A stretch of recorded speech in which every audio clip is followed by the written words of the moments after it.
मुंबईतील कुर्ला परिसरात सोमवारी रात्री 10:45 सुमारास मोठा अपघात झाला.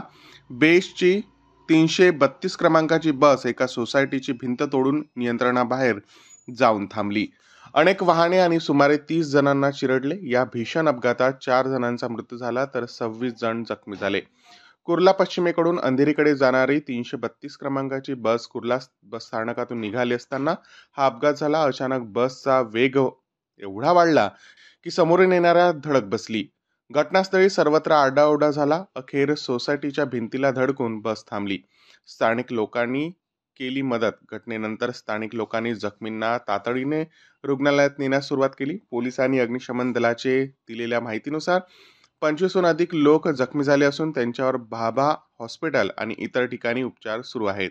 या अपघाताचे सीसीटीव्ही फुटेज समोर आले असून त्यात बसचा वेग आणि लोकांमध्ये चेंगराचेंगरी झाल्याचे स्पष्टपणे दिसत आहे.